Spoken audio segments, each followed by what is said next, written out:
So, good afternoon, all, if you live in Europe, or good morning or good evening, depending from your where you are based. Let's start. I am Velia Antonini, perfusionist of the extracorporeal life support team of the Romagna Healthcare Network and PhD candidate at the University of Bologna in Italy.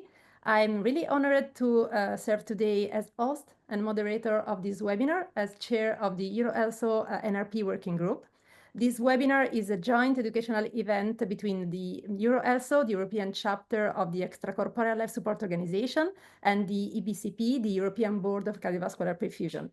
This is the second EuroELSO webinar focused on normothermic regional perfusion because we perceive that there is an increasing interest in applying extracorporeal support strategies in the field of transplantation in general, and particularly in donors undergoing circulatory determination of death.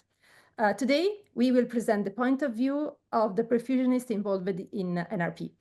I'm really honored to be here today with the eminent member of the perfusion community, starting from Filip de Sommer, head of perfusion at the Ghent University Hospital in Belgium and chairman of the EBCP. Hello, Filip. We have also... Good day, good afternoon. We have also here José Zamorano, pediatric perfusionist at the Gregorio Marañón University Hospital and VP of the Spanish Association of Perfusionists. Good afternoon, José. Good afternoon. And last but not least, Juan Blanco Morillo, extracorporeal life support unit coordinator at the University Hospital Virgen de la Rixaca and University of La Murcia. Hello, Juan. Greetings from Spain. Hi. So let's start. I'm stopping sharing because I'm leave the floor to Filip, who is going to talk about who should manage NRP. Good afternoon. I would like to discuss a little bit who should manage NRP. Well, if we look to NRP, then the first question is what should we actually want to achieve? And I think we all agree that we want to restore homeostasis and organ function in this donor. But it means that we might face quite different situations depending on the center where we are actually located and also the region where we are located. Because we know very well that the legislation all over Europe can be quite different, going from a no-touch time of 5 minutes to a no-touch time of much longer. We also know that in certain institutions, the patient actually stopped its treatment at the intent, avoiding in the latter transportation of this patient. So these are already quite some different situations which we have to address. Secondly, we also have to admit that NRP is in a certain way an undiscovered domain. Why? Because, as will be discussed later on, what should be the best circuit? There is no consensus at this moment. And we can discuss whether this would be an ECMO circuit, adapted or non-adapted, whether it should be another circuit, and what should be the best approach. But even the management is under debate, because let's just assume we have an abdominal NRP or we have a thoracic abdominal NRP. We could question what should be the best oxygenation strategy in both cases. Should that be the same or should it be different? Should we go for a start which is slightly hypoxic and then go to normoxy, or should we actually go to hyperoxia? The same is true for decarboxylation.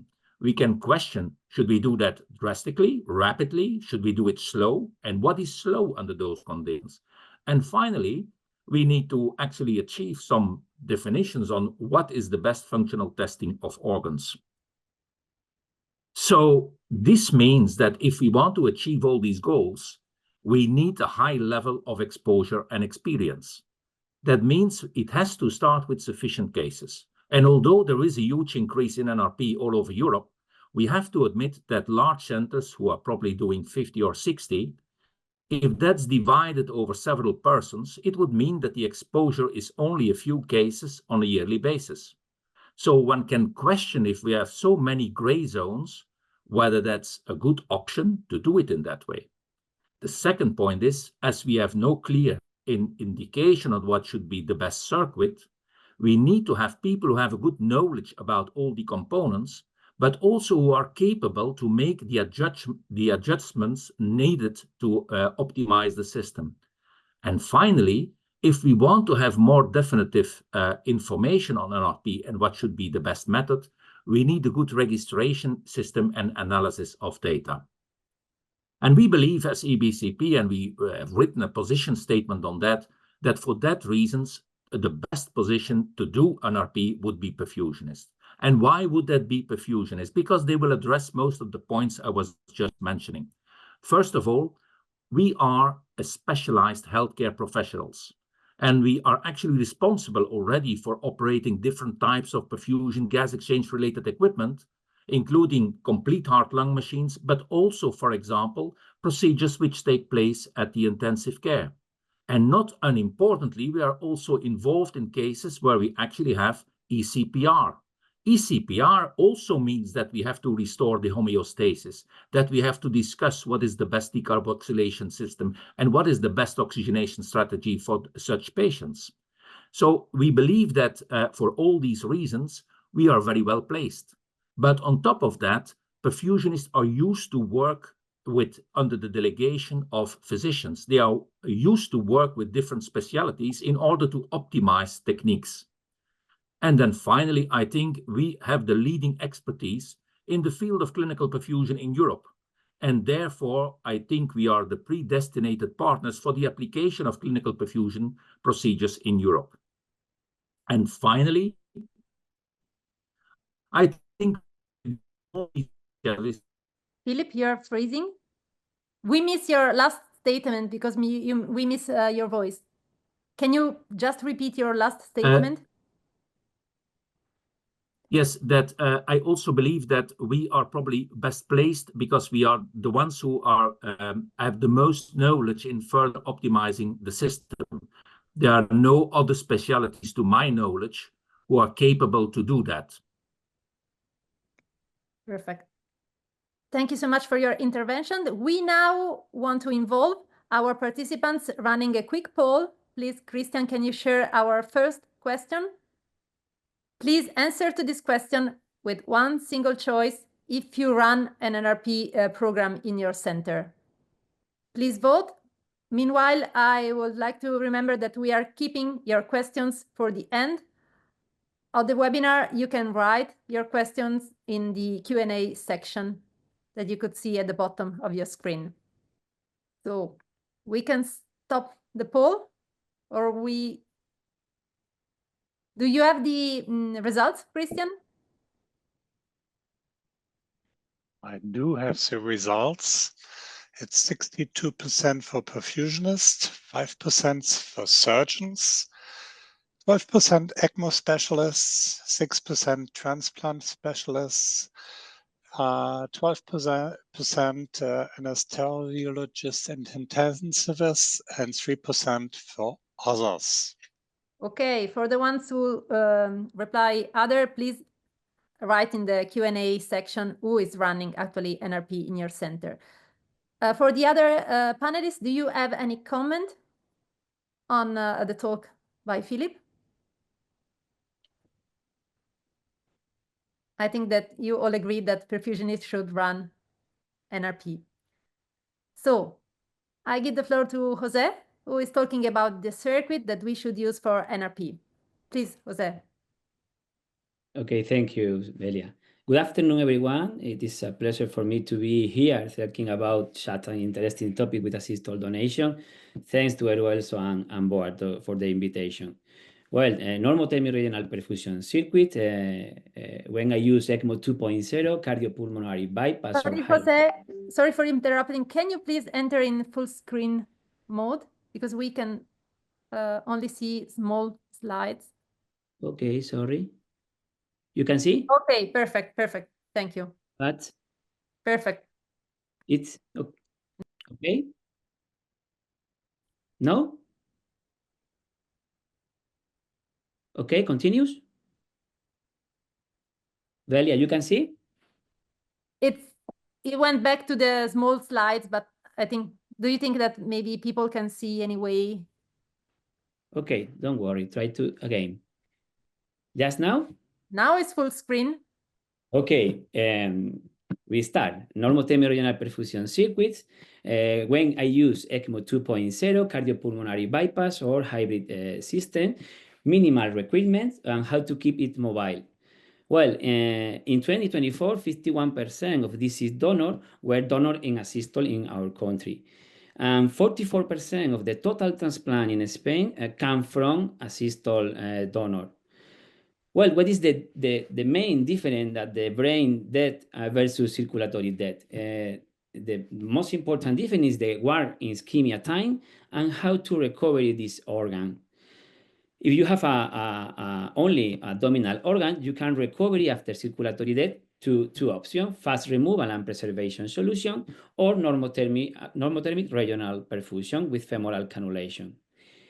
If only have a recovered abdominal organ, you can use ECMO 2.0, premortem cannulation, and balloon catheter. You can see the two modifications in a venous line. I introduce a 3/8 with Luer lock connector to introduce fast, very quickly volume if you need, and other priming line to introduce at the end of the procedure the preservation solution through to the femoral artery. Well, if you have a donor, a local donor, it is very interesting. You use your devices, your machine, and it depends on the weight of the donor. If you have a donor below than 30 kilograms and you need recovery the thoracoabdominal organ, in my center, I use extracorporeal circulation and rapid sternotomy. On the other hand, if you have other donor above to 30 kilograms, it's possible the femoral cannulation and rapid sternotomy that you need control the supraortic trunk to start the perfusion, before to start the perfusion. On the other hand, if you don't need abdominal, only need abdominal organ, probably below than 30 kilograms, you use rapid laparotomy. On above 30 kilograms, femoral cannulation is possible, and then laparotomy. Well, this is the different circuit I use in my center: cardiopulmonary bypass machine or hybrid ECMO system.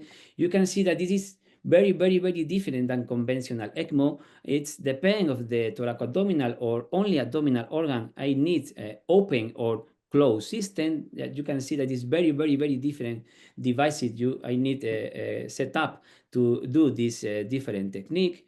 And this imagine as the first cases in neonatal donor in a distance. By law in my country, you need control before to start the perfusion, the section, the supraortic trunk, and this bleeding a lot that you can see.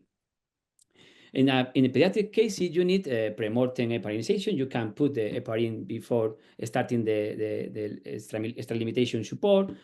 No, it's possible previous cannulation. You need a rapid sternotomy, clamping and control the supraortic trunk, cannulation, the aorta and right atrial, and connection to the extracorporeal circulation. You need control the transcranial echo Doppler to control the flow to the brain, and you can evaluate in any occasion. The main advantage, cardiopulmonary bypass over conventional ECMO, is that open circuit, no risk of air treatment, drainage of the other cavity like a left atrium or ventricle or pulmonary artery, vacuum cleaners, blood to pump reservoir, and finally you can put the cardioplegia through a roller and with control, pressure control. And on the other hand, if you need to go to other hospital than they have a cardiac surgeon unit, it's possible you use their devices and their heart and lung machine.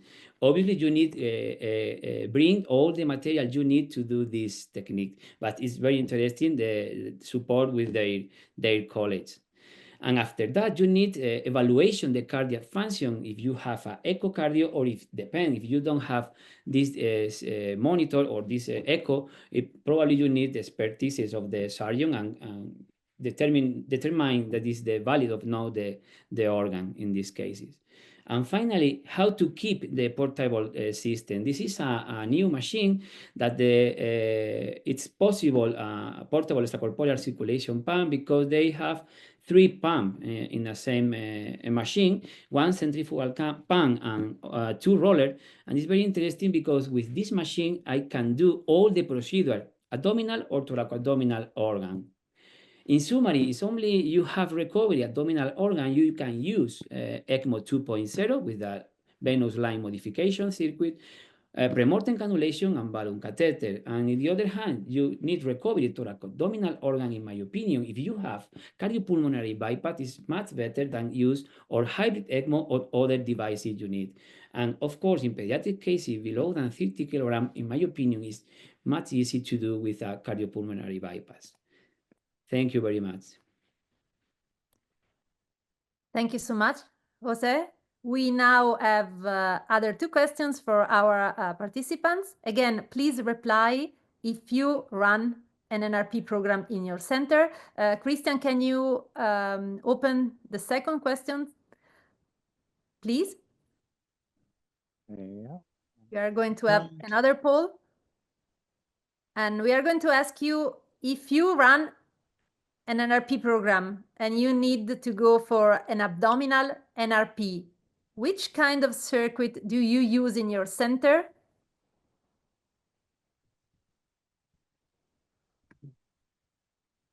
We are opening the poll. Yeah, for some reasons this does start. 1 second. Don't worry, while we are waiting for Here it. we are. Okay, Sorry. so for abdominal NRP, which kind of circuit do you use in your center? Please answer if you have an active program. And also don't forget to write your question in the Q&A section if you have any question for any of the speaker.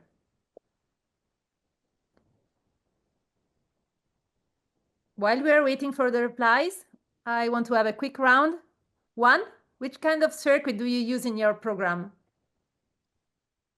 In my program, depending. When we are doing abdominal NRP, we normally use a closed system.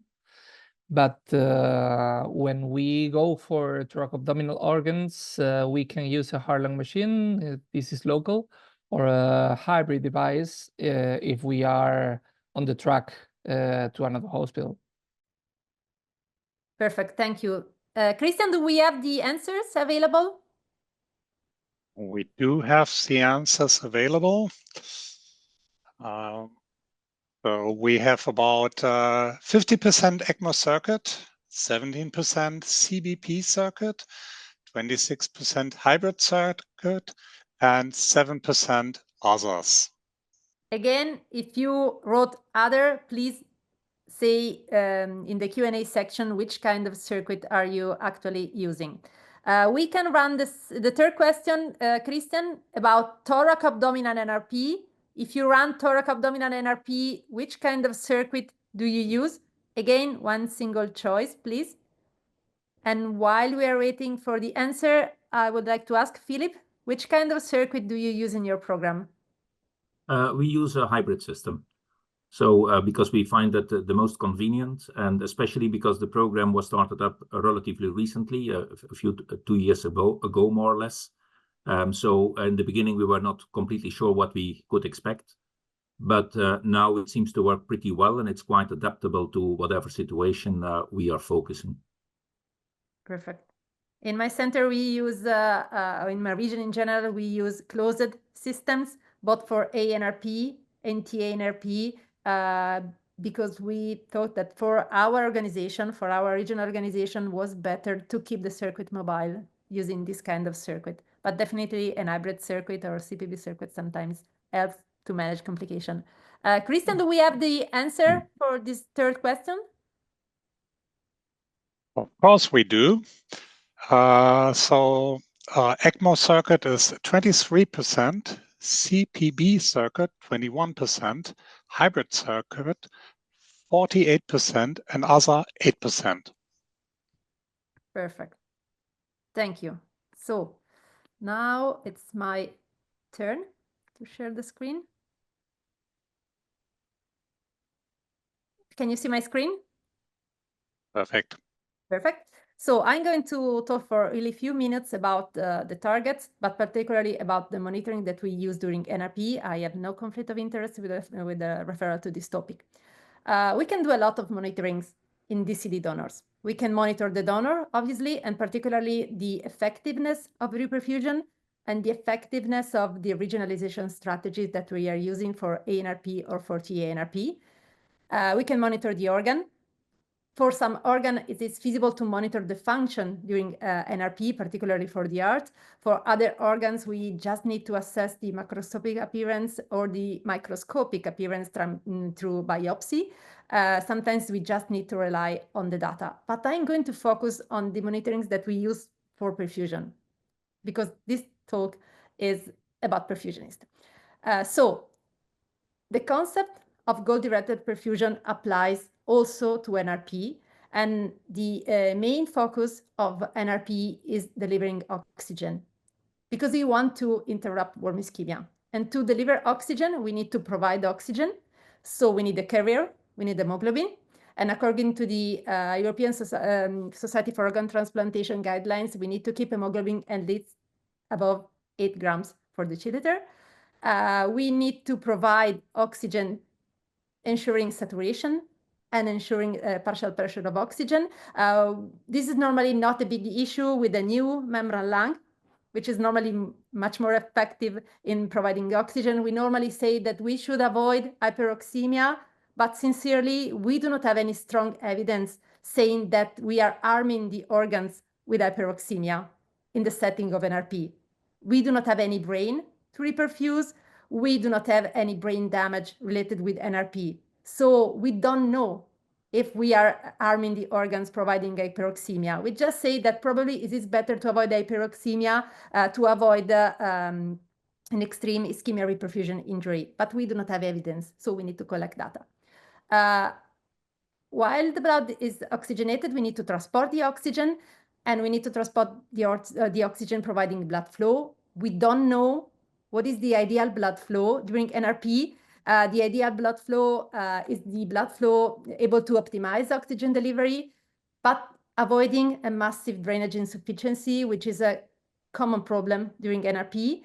And we also need to avoid overload, which is the left ventricular overload, also in TA NRP, but particularly this splanchnic overload. You have surgeons on the field. Please have a good communication with the surgeon to try to understand if you are overloading the organs during NRP.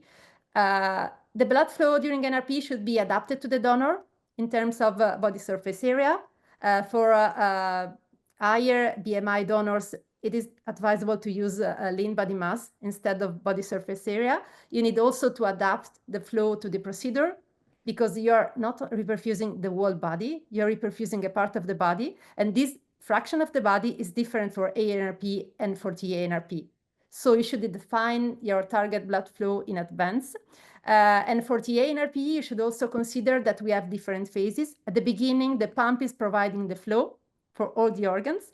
But then during the maintenance, particularly at the end of the procedure, you need to wean the body from the extracorporealized support, because the heart is recovering. So the heart is able to provide perfusion to the other organs. So you need to adapt the flow during TA-NRP. The ideal flow is able to provide oxygen delivery, and you need to monitor if you are delivering enough oxygen to the organs and enough oxygen to the donor. The most basic kind of monitoring to understand if you are delivering enough oxygen is the trending lactate. All the publication, all the evidence that we have about NRP cite lactate trend as one of the tools that we have to understand that if we are going good or not during reperfusion. Lactate metabolism is really complex, so you should not rely only on lactates. Sometimes lactates are increasing or are not decreasing a lot during NRP because we are not reperfusing the whole body, because maybe you need to consider that not only the liver is clearing lactate during NRP, or sometimes we have lactates that are decreasing also if the liver was injured because of the warm ischemia. So lactate alone, it's not enough. If you have an advanced monitoring strategy to understand the relationship between oxygen delivery and oxygen consumption, please use it.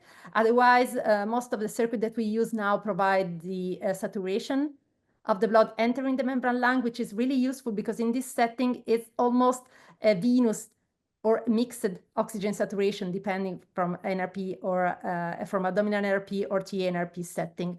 A monitoring tool that I find really useful during NRP is regional saturation measured through NIRS, We are normally used to use NIRS for monitoring the brain, but we could also use the NIRS to monitor the splanchnic organs.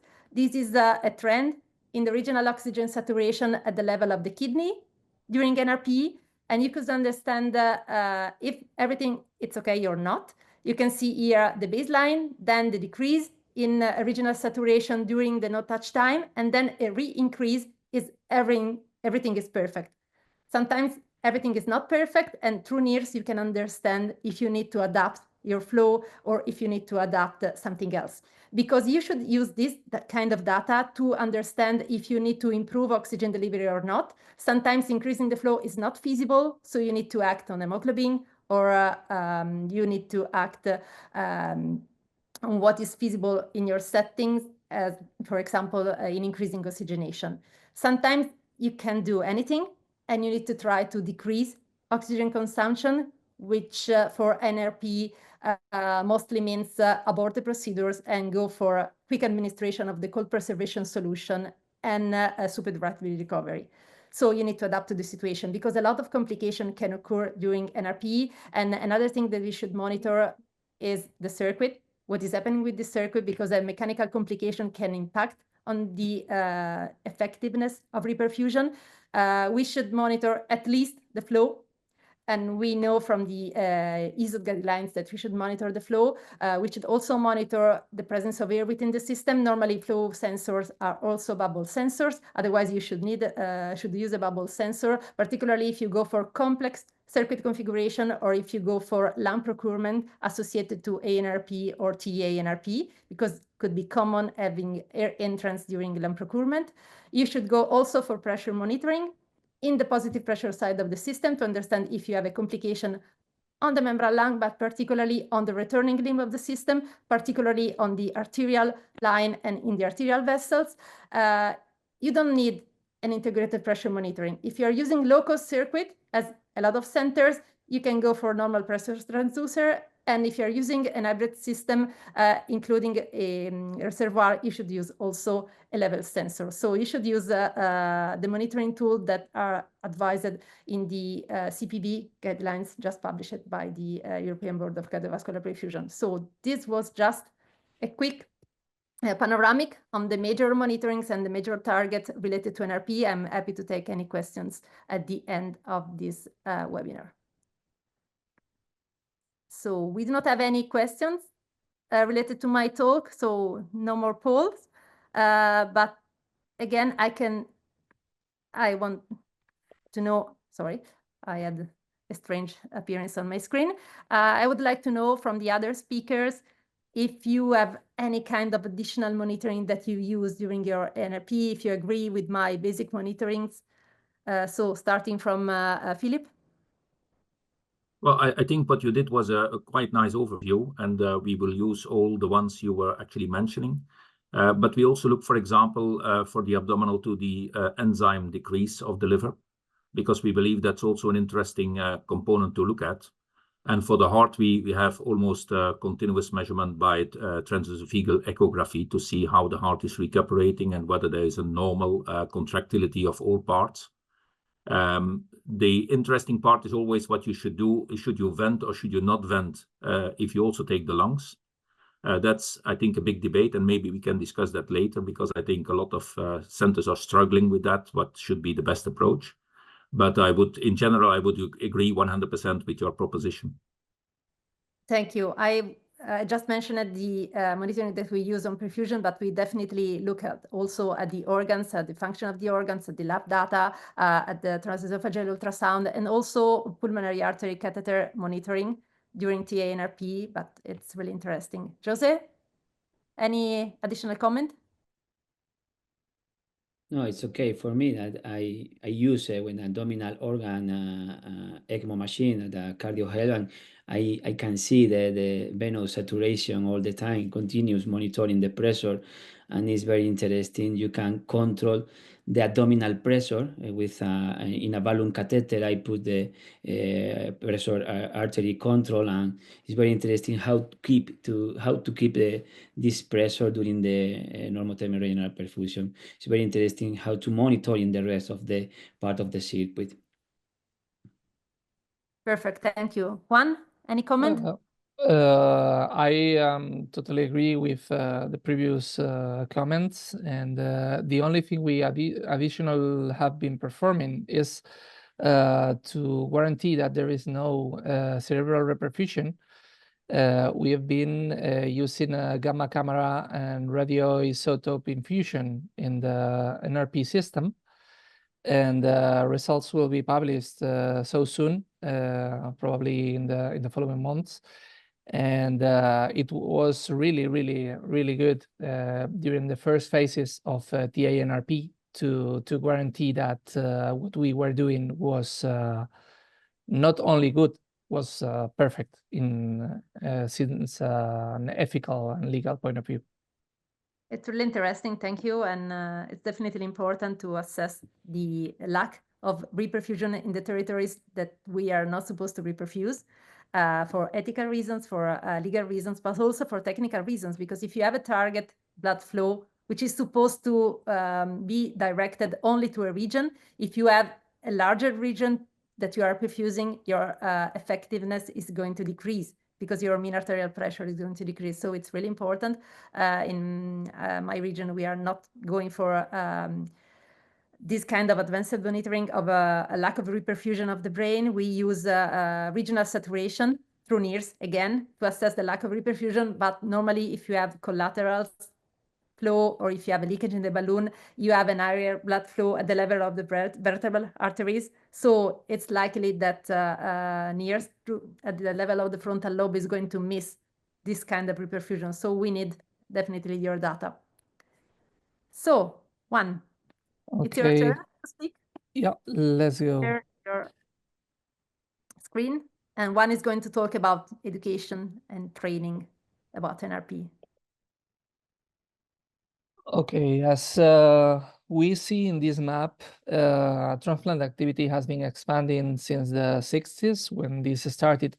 And this expansion takes all the continents, and currently this race in the caseload has been promoted by the inclusion of donation after circulatory determination of death. Focusing on Europe, we can say that Maastricht conference impulsed DST and NRP, and this is the last data provided by the Global Observatory of Transplants, where we see that this amount of type 3 control donation is predominant. This requires to have some consensus about what to do and who should do. The ESOT has a consensus document saying that NRP teams should involve a multidisciplinary team involving surgeons and or intensivists for cannulation, a responsible doctor to perform the withdrawal of life-sustaining therapies, one scrub nurse, one circulating nurse, and one perfusionist to prepare and run the NRP circuit as one of the minimal basic technical requirements. So we know that we need a perfusionist.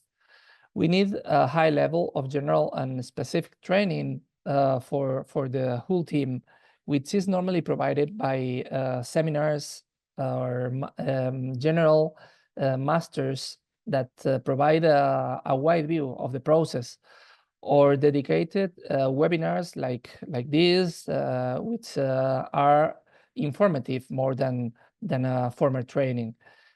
So current situation is that for a general personnel that wants to get involved on NRP, is facing to an inspecific, insufficient, and sometimes inappropriate training on how to properly conduct these procedures. Following our level of commitment with the patient, perfusionists include in many programs. These are 2 Iberian programs that currently include NRP as a part of the perfusion training. Italy even considers that is mandatory by law, including a perfusionist in NRP procedures. And that's the reason why some perfusion associations also are helping perfusionists to get the skills and get a proper training on NRP and organ perfusion. And some of us also have been doing research and publishing and sharing what we do and how we do what we do to provide good tools to our colleagues. So perfusionists have a continuous curricular upgrade to provide the best for recipients and the best dignity for the donors. That is the reason behind Filip just talked about this, no? The statements of the European Board on organ perfusionists, on organ perfusion, saying that ECCPs are the only specialized professionals in extracorporeal perfusion and physiology, and we have a collaborative role with other professionals and work under medical prescriptions to do the best of our knowledge to the patients and also for the whole team. So we have an accredited education focused on perfusion, preservation, and recovery for organs for transplantation. And also we require to recertificate our ECCP accreditation. If we go to the US, this level of quality is also endorsed by the whole American perfusion associations, not only the North American, all the American and even New Zealand perfusion associations, saying that perfusionists are the only professionals with educational level and clinical expertise to perform organ perfusion in situ, ex vivo, or in vivo.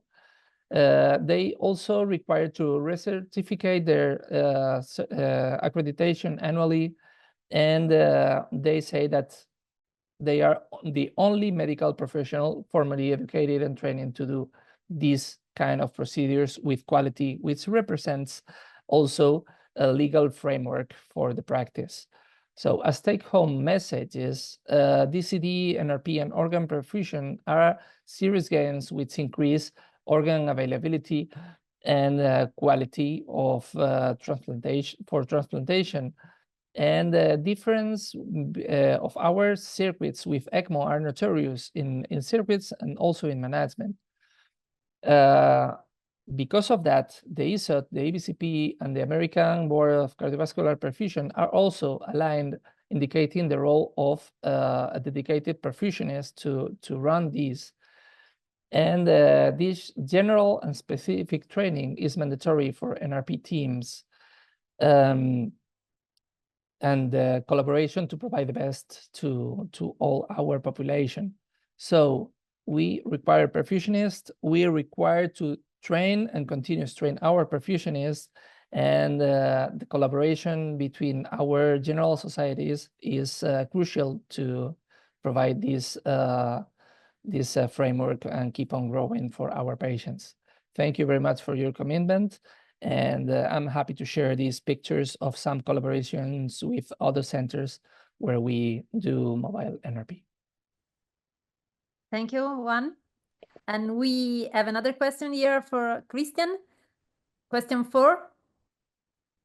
So for our participants, did you receive an NRP focused training at university or doing your training on the job in your hospital, or only maybe during congresses and courses? Please reply. Meanwhile, I would like to ask to Filip, we understood what the situation in Spain is. What about Belgium? Do you include in the basic education for perfusionists an NRP training and NRP education? For the moment, this is not the case. So we have 2 perfusion schools in Belgium, but I think it will be part of that education level very soon, because it makes sense that it would be part of that. But in Belgium, not every center is doing NRP at this moment. There is a growing interest, I think there might be very rapidly an introduction inside the curriculum. Perfect, thank you. The situation in Italy is similar. We have different universities providing Bachelor of Science in Perfusion. Some of these are located in centers doing NRP and doing NRP since at least a decade. So these centers and this university included an NRP program in their courses. Some other universities at the moment are not including an NRP focus education and training, but a lot of these are trying to organize to provide such an education and training. Christian, do we have the replies? Yes, of course, we do have. It's 8% yes during university studies, 25% only during training on the job, another 25% hospital courses and workshops, another 25% Congress courses and workshops like we do during EuroELSO, an example, and 13% other. Perfect, thank you. So I think that there is a need for education and training in this field, and we need to feel this need as organization. So as EuroELSO, but also as a scientific organization, as the European Board of Cardiovascular Perfusion, we need to focus on this topic too. We have a comment from Lynn. I think that Lynn does not need any introduction. She's a member of the EuroELSO steering committee, an eminent perfusionist. And she said that it's extensively included in the training curriculum for perfusion school in Leuven, starting from this year. So I think that things are moving really fast in this field. We have also a question from one of our attendees about the optimal target blood flow on ANRP. So let's start with José. How you define your target blood flow for abdominal NRP? For abdominal NRP, in my opinion, it depends on the weight and the height, but I calculate the corporal surface and area, and it depends of your cannula with a good size of the cannula. Probably the most common flow in adult patient it's 2 liters per minute, and it's normally in my cases I control the abdominal pressure. I try to keep the pressure in a 55-6 millimeter per mercury, and it depends. You need to increase or down the flow about this pressure control. On the other hand, in my opinion, is how you when you receive the first analyze and you can see the pH and the other parameter, you try to recover the pH not very quickly, but you need probably introduce some drug like bicarbonate or other drugs during the normothermic regional perfusion. In my opinion, is the target flow. It is depend of this parameter. You can see in the second analysis, you decrease the lactic acid level, you the venous saturation increase, and you keep the hemoglobin in a normal number, 9, for example, or 10 even. In my opinion, it is more or less than 2 liters per minute in adult patient. Thank you. Juan, any comment? Yes, what we typically do is to calculate the area we are excluding. If we go for NRP, thoracoabdominal NRP, our target flow is 2.0 liter per minute per square meter. And in cases of abdominal NRP, from 1.5 to 1.7 per square meter. But also considering the hemoglobin level, because it's not only a matter of flow, it's a matter of an effective reperfusion. So this varies according to the hematocrit level. Thank you. Filip? In our institution, we normally aim at about 60% of the normal flow for the abdominal, and we go to, let's say, almost normal flow for thoracoabdominal. But like both other panel members were mentioning, I think it's very important on what's the hemoglobin, but also what is your oxygenation strategy? Because let's be clear, normally when you lose a lot of the microcirculation under those conditions, because there has a period of no low flow, these factors will play an important role. And on top of that, I fully agree with your previous statement that we certainly should avoid congestion, because if we have high flow, but with congestion, this is very bad. So I think that's another important message. Sometimes, even if you cannot reach the desired flow, it's better to leave it there if you avoid by doing so the congestion. If you have congestion, even if you have a normal flow, then I think it's bad for the donor. And I think that it's really important to communicate with the surgeon, because they have the hand on the organs, so they can communicate if they see any kind of problem with the organs, with the vena cava. Maybe they see the vena cava collapsed on the cannula, so they can help a lot in trying to understand what is happening and how we can approach the problem before it's impacting on the procedure. In my center, we use almost the same equation that you use, Filip. So we started using 60% of the expected cardiac index in normothermic condition for ANRP and 80% in TA-NRP at the beginning of NRP. We do not love a lot numbers, fixed numbers. So we started monitoring the flow in the biggest vessels of the abdomen, particularly in the celiac trunk, which is really approachable through transesophageal ultrasound, both for TA and ANRP. And we try to recover the flow that we had before withdrawing less sustaining measures. So we try to understand which kind of percentage of the flow is better to recover this flow in the celiac trunk.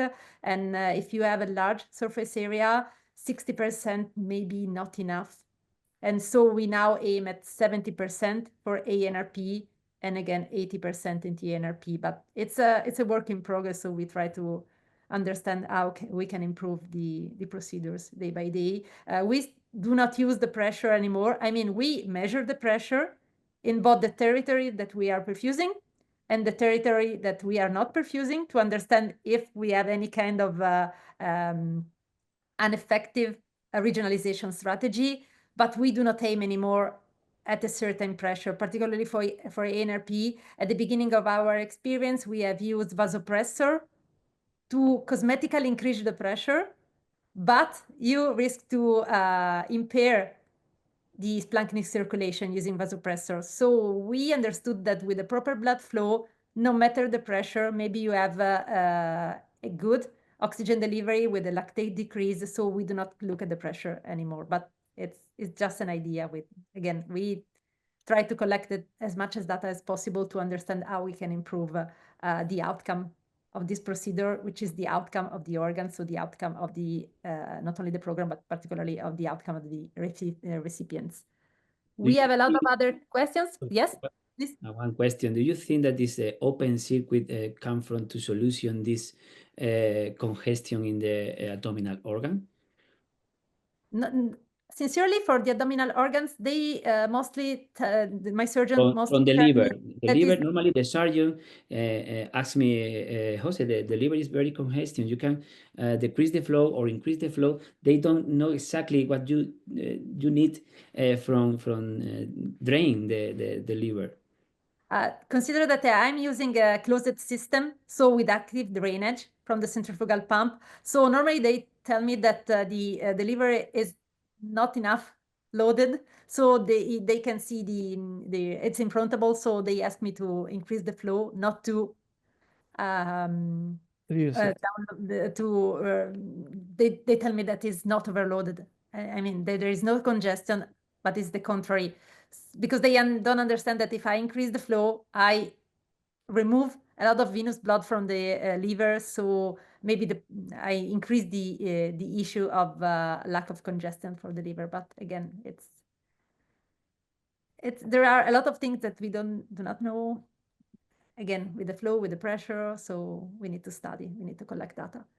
We have a question from Anita. What kind of cannulation do you use for ANRP? Open, percutaneous, what size of cannula, the size of balloon? She say we are used to use a cannula from Eduard, special for DCD with a valve for Fogarty, but it's no longer produced. Seldinger technique in my cases. Seldinger is the standard, I think, in Spain in all centers. We also use Seldinger, yeah. We mostly use the percutaneous cannulation, unless we expect a difficult cannulation, so we go for exposure, and then percutaneous cannulation under direct vision, so something hybrid. For TA NRP, sometimes having cardiac surgeons in the room, we use open cannulation. So depending from the situation, we use what is better for that particular donor and with that particular equip that we have that date. I know the cannula that Anita mentioned is this short arterial cannula, is the endoreturn cannula, which is supposed to be inserted only surgically because it's really short. It could be useful to insert the balloon through the valve. I think that it's really expensive. I mean, in Italy, it was a really an expensive cannula. So not sure about your experience in Spain. I know that some group in Spain are using this kind of cannula, and they told me that they pay this cannula not as much as we do in Italy. Yeah, in Marqués de Valdefilla in Santander, they use this as a standard of care, but all their caseload is with this cannula and they had a better price. But as Anita says, there's a problem of production with this device, and I'm not sure if this will be available in future. About the size of the cannula that you use for NRP, any comment? In abdominal organ, depend of the weight of the patient. Normally, I use 15 or 17 French from artery, and 21 or 23 French for venous vessels, more or less. Do you agree? 17, 19 arterial, 21 to 25 venous. And in cases of pediatric cannulation, in all cases, this varies. It's a different wall. Pediatric cases, normally central cannulation. Yeah. And atrial and aortic. It is most common. Filip? With the arterial one, we actually take a large one, so we can eventually already block the flow to the leg because we don't want to provide flow to the leg. And then for the venous one, we use quite some bigger ones, easily 25, 27, to optimize the drainage.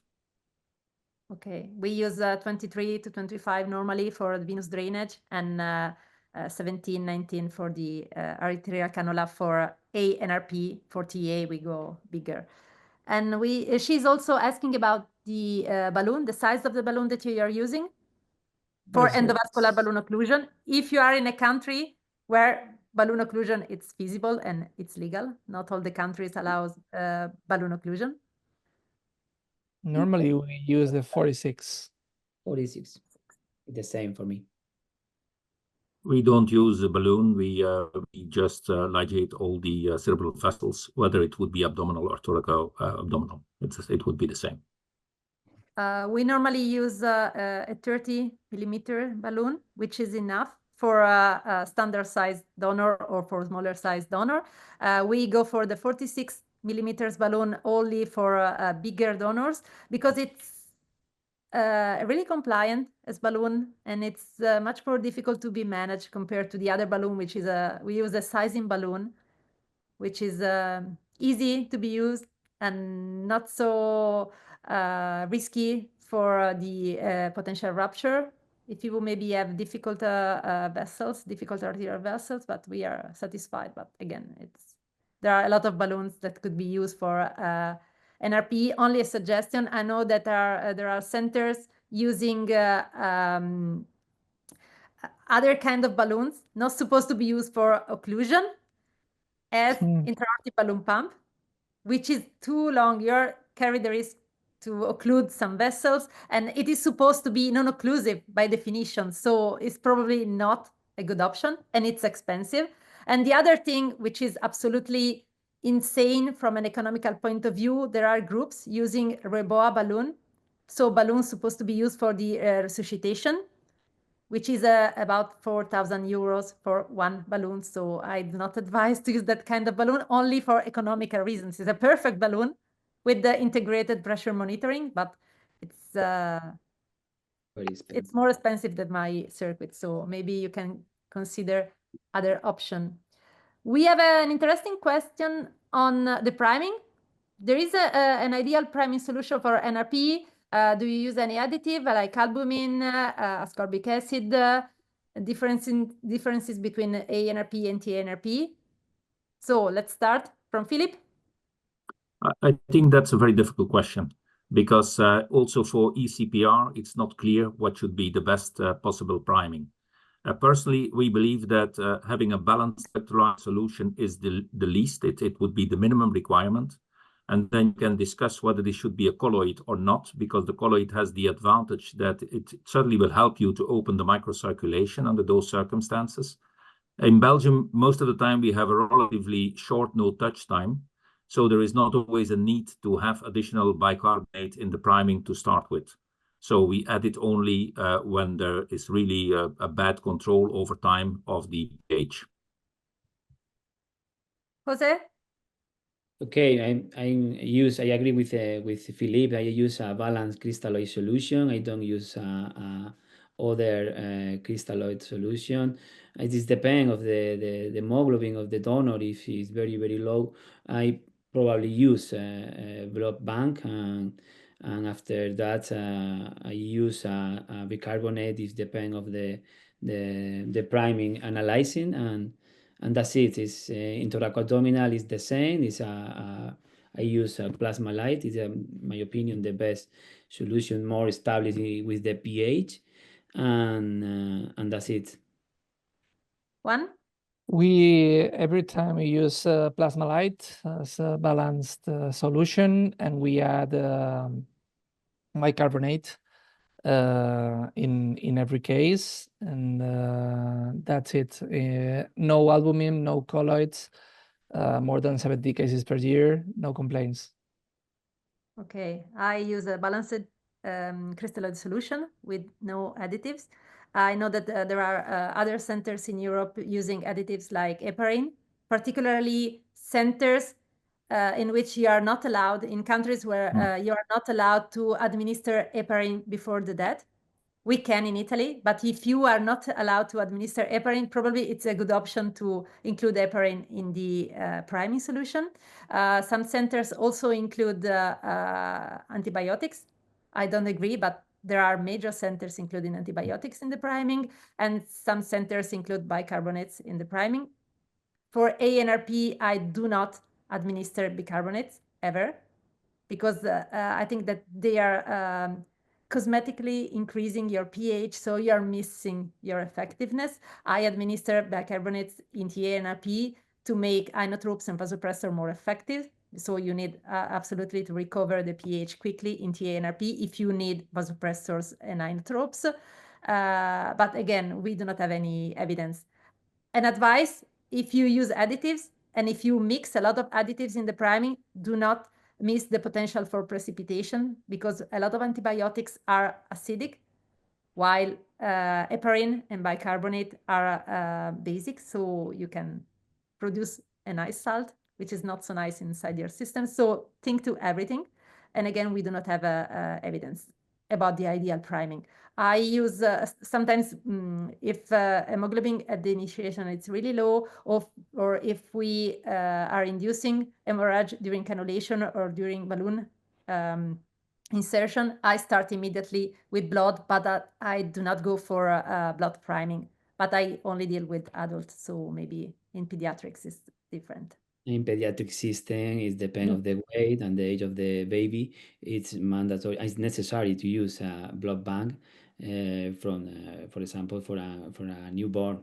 It's necessary. And I priming the solution with bicarbonate, calcium, heparin, and take a analysis to control the priming before to start the normothermic regional perfusion. The pH is more similar than a normal pH in a donor. Thank you. We have another question on the definition of hybrid circuits. Normally, hybrid systems are something in between an ECMO system and a CPB circuit. Do you want to add any comment about this question, Filip? Well, I think probably a good definition of that would be it would be more or less like type 4 MEX system. So you would have an open reservoir, you would have a small oxygenator and just 2 simple lines, and that's it. So I think that's probably the best definition of what is a hybrid system. José? I agree with Filip. It is the same. Open circuit, in my opinion, is the best solution to this recovery, much better the organ. And you need, when you go to other hospital that they not have a heart alarm machine or other devices, extracorporeal devices, you need a reservoir and vacuum in the reservoir to control the bleeding during the technique. Juan, any comment? I think that Filip has exactly tailored the answer. This is a MAIAC class 4, and in every TA-NRP facilitates very well the bleeding management in all countries where transection of the supraortic trunks is mandatory, as José says. Yeah. And do you use a level sensor in your systems? Because I know there are centers using an hybrid system with a reservoir without any level sensor, so only... Normally, in our case, we do not use level sensor because our management of the reservoir is accessory. We work normally under a closed system, and the use of the reservoir is only for volume addition, what's directly managed with your tube clamp. And in cases when we require to decongest the heart, that we move to an open system, we do not have a level sensor, but we have 2 perfusionists in charge of the procedure. So this level of safety, I think, is also acceptable. In my opinion, the sensor level in the open circuit is for safety. The devices I present you, that there is a quantum machine from ECMO that incorporate 2 roller pump and 1 centrifugal pump. It's possible put pressure. It's possible can control the sensor level, control the flow meter, and in my opinion, is the best machine to do this technique in other centers that don't have these devices. But obviously, I'm very exhausted after this technique because you are very nervous. You all the time see the level of the reservoir, and it's very for me it's not. I don't like very much than do it with this safety control. Filip, any comment? I would fully agree with José. I think it's mandatory to have a level detector. It's also in line with the newest guidelines from EBCP. I think you cannot actually justify, if you would have an issue, that there was no level detector present. So I think for me that's mandatory.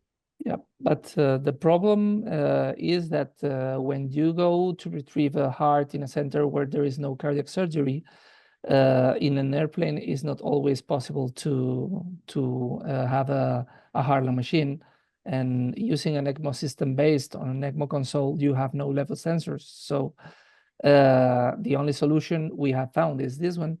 And hopefully, if we could afford the quantum machine that José says will be the best, but 200,000 K is not always feasible for all teams. Okay.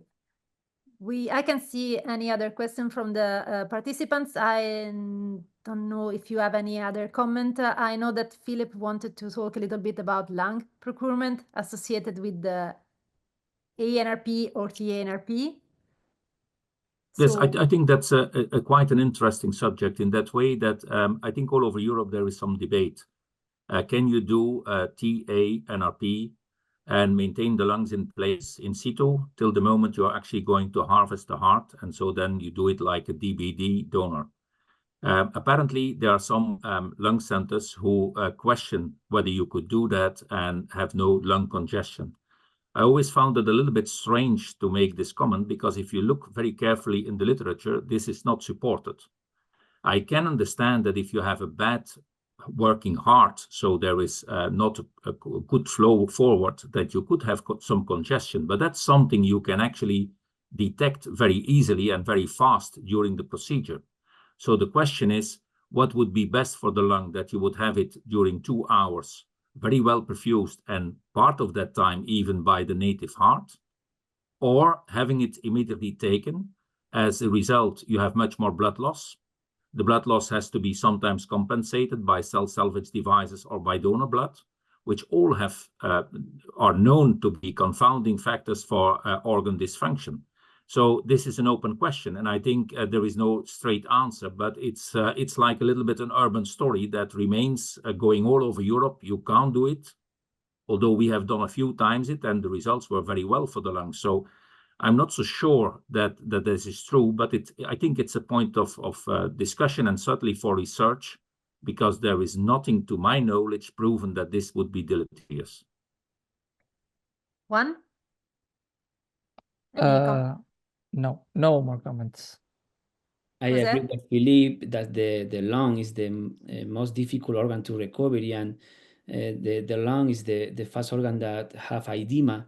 And if you try to recover the thoracoabdominal organ, in my opinion, when the heart recovery their function, probably it's necessary to take out the extracorporeal circulation and make beating the heart to go to the flow to the lung, and ventilation with more safety. Because if you ventilation the lung without flow, probably you damage the lung, in my opinion, and it's very difficult to maintain keep the it's difficult to recover the lung in these cases. But I agree that this is very interesting, that when you recover the heart function, probably you need to take out the extracorporeal circulation and beating the heart, and probably ventilation the lung, and probably you can recover it much better than other situation. For us, for TA-NRP, we use the same technique that we would use for DBD organ donors. Consider that you have the potential damages of warm ischemia in DCD donors, but you miss the damages of autonomic storm that you have in DBD donors, and this could be good both for the heart and for the lungs. For TA-NRP, we recover also the lungs, sometimes not so frequently, because most of our donors are really older donors, so too old to donate the lungs, but sometimes we are able to also recover the lungs. In TA-NRP, it makes NRP much more tricky because of an increased risk for bleeding and increased risk for air entrance. So you should monitor a lot of things. You should communicate a lot with your thoracic surgeon to avoid this kind of problem, but it's absolutely feasible, despite a lot of different techniques have been described in the past. So supratherapy recovery with NRP, collapsing the lung with drainages, and administration of cold preservation solution with a closed thorax. Really recently, I think a couple of days ago, a group published a paper advocating a separated perfusion for the lung during NRP with the different cannulation. And so there are a lot of things that we, again, don't or know. even ex vivo lung perfusion. We normally go also for ex vivo lung perfusion, as we go for ex vivo machine perfusion for liver and kidneys in DCD organ donation, because our really long, sorry for that, due to our long no-touch time in Italy, but other centers avoid ex vivo machine perfusion. We normally avoid ex vivo machine perfusion for the heart, but it's something that we do in my region, not in the whole country. So again, there are a lot of things to understand. For example, I found some evidence about the conflicting effect of different cold preservation solution on the heart, on the lungs, on the abdominal organs. So we know that we need different cold preservation solution for different organs, and this cold preservation solution may be conflicting with each other. So if you choose a solution for the heart and another solution for the lungs, this could be conflicting. So you should also think to the other organ when you choose the solution that you want for your organ, and you should think to the administration, also considering that we could not decide that one organ is more important than the other organ. So we need to work all together, particularly if you maybe have at the same time cardiac surgeons, thoracic surgeon, and general surgeons in the field, because we need to work together to save all the organs, not just one of these. So again, a lot But of I things also- that we need to understand. I also believe we have to step away from thinking that we need to use all these different solutions when we are doing NRP, because NRP, what you actually do is you bring the whole body back to, let's say, a normal homeostasis. So the question that's different than when you would say, I take it out, I preserve it, I put it on a machine, or I have cold storage, it doesn't matter. There I can understand that the solution by itself is very important. But I agree with you, I'm not so sure whether that would be the case for NRP, because NRP would just be like resuscitating someone where you also don't do that. But what you can question is whether we should go for a different approach in the priming solution. For example, there is this German group in Freiburg who are actually looking to having solutions where you have calcium deprivation in the beginning, so you don't have any calcium influx in the cells. They actually use some additional techniques which are all known to be beneficial for resuscitation. The big question there remains also if you actually have synergy between all these measures, yes or no, because they believe it might be a better approach, but till now we are still waiting on the final results on that. And that probably is a better approach than trying to have different strategies during NRP for perfusing the organs, because I can imagine that the liver probably needs less oxygen as tension compared to the heart. But can you then really say we are going somewhere in the middle? I'm not sure. Then I think you can better go to normal physiological values and see what's happening. I think that is very relevant as we are commenting the amount of knowledge that we do not have. That's crucial to start data collection, global data collection, not only local data collection, and through standardized definitions of endpoints to dig in this evidence that we want to feel. And this doesn't mean that we are doing things without knowledge. No, we have a basic knowledge, we have the empirical knowledge and the best level of knowledge, but we need to go further and expand the amount of organs that we can recover. And the only way is increasing the data collection and research. Perfect. That's for sure, but I think it will be quite a challenge due to all the different legislations we have now. Yep. For example, if I just look to the no touch time between Belgium and Italy, that's huge. And so how are we going to register that and then compare afterwards? Because even if you're doing 70 a year, it's still a low number. And I mean, there are such differences in Europe at the moment that it probably is very difficult to do that. I'm fully aware that we should have registration. Don't misunderstand me. But I'm not sure, based on the numbers we are doing now, that the analysis will be a short time issue. It could be that it will take us maybe 5 to 10 years to make final decisions. And then the question is, what have we been changing during those 5 and 10 years so that we can say that we are still looking at the same information as we had during the first year of registration. So there are lots of challenges there, but I fully agree. There is so many things we don't know, and we really should work all together, also with the other specialities, to improve our knowledge. Yes, definitely.